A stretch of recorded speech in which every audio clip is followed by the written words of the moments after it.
I want you to hit me as hard as you can.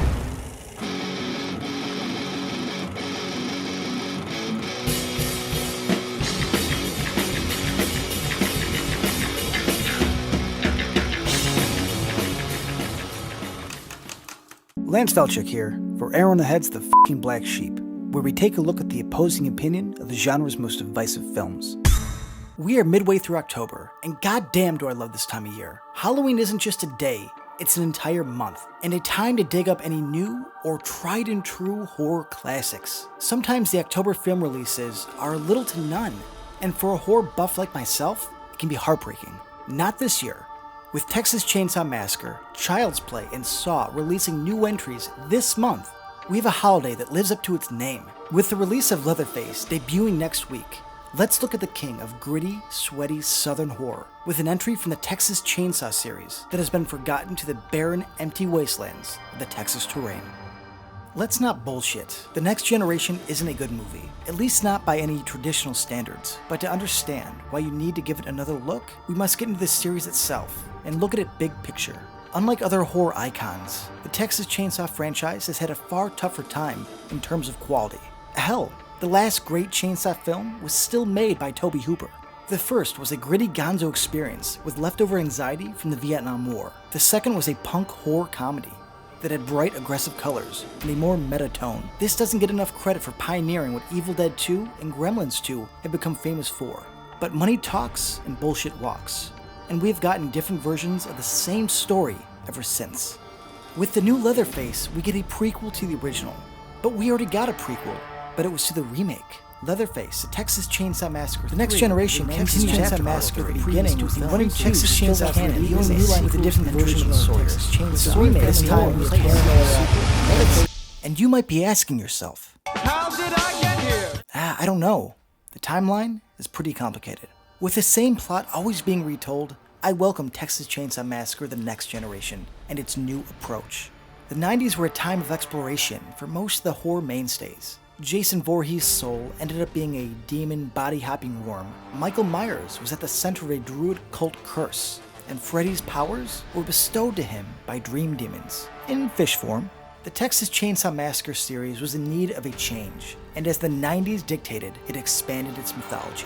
Kim Henkel, a writer on the original and the director of Next Generation, decided that these acts of violence were never random, but were a deliberate plot by an all-controlling secret Illuminati-like organization. Vilmer and his family are hired goons who kidnap and torture because of a powerful organization. An organization that believes extreme stress can cause a spiritual-like awakening and are responsible for experiments like this all over the world. The leader of this Illuminati is named Rothman, and he seems to have taken a page out of the Hellraiser book with his body modifications and his fondness of pleasure from pain. It's a shame that this wasn't developed more or continued on. The hint of a government conspiracy that employs murders families is a cool direction to explore. Another big alteration that seems purposefully coy is that in Next Generation, the family doesn't eat people. Murders, yes, but not cannibals. They have a whole 3 scenes about picking up and eating a pizza-like substance, and not once taking a bite out of the teens. Now, I can assume it's probably called pizza, but if it ain't from Chicago or New York, it ain't fucking pizza. I mean, sure shit ain't getting anything remotely good in Texas.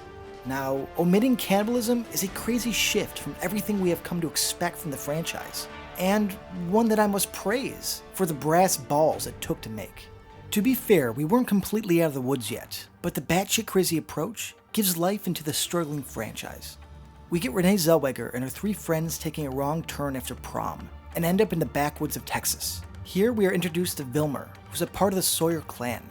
But in this film, it's an entirely different version of the family.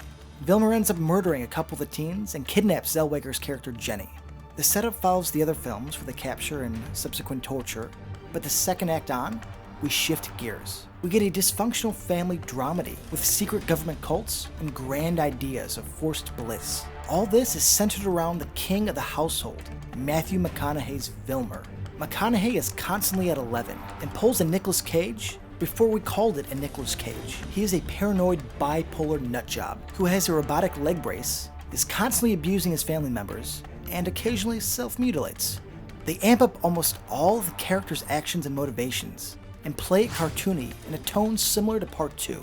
Unlike the wild camera work and lighting that Toby used to stylize his sequel, Generation's style is more straightforward and in line with Part 3. I will always argue that the humor is a better way to go with a franchise. You will never match the original, which ushered in a type of film that was revolutionary for its time, and even its own creator knew that adding humor was its only lifeline. In Generation, McConaughey is so violent and crazy, he's actually funny and a bit endearing. The shifting tone was a problem for most, and is always used against the film, but it actually makes things more interesting. This really is an R-rated, semi-unintentional cartoon, and unlike anything from any other major horror franchise. That isn't a great selling point, and the Texas Chainsaw Massacre: The Next Generation was shelved by Sony. It really was only released once McConaughey and Zellweger became breakout stars. It was well documented that McConaughey made a big push to keep the film from releasing, and distance himself from it when it finally came to VHS. Since he's the best part, I can't understand why. Have a look at this. Why are my batteries not charged? Shit,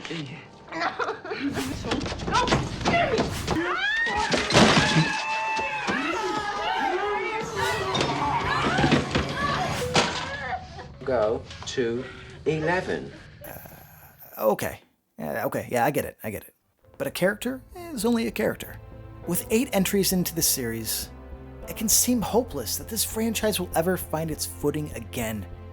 We will more than likely get another remake or soft reboot, and once again end up in rural Texas on an adventure so familiar it would seem like some Groundhog's Day curse.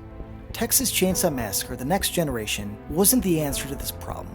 It was an attempt to subvert expectations and grow outward, but failed to ignite any passion from fans and was dead on arrival. This was an entertaining film that brought back the humor, used McConaughey like the champ that he is, and gave us a cool but underutilized idea. Am I alone on this? Maybe, but I'll always look out for the little guy. This was a strange little blip in a famous horror series, and I commend its effort, and I hope it finds this type of creative itch again. The Texas Chainsaw Massacre franchise must adhere to the advice from a man far wiser than I. Don't bend, stay strange. All right.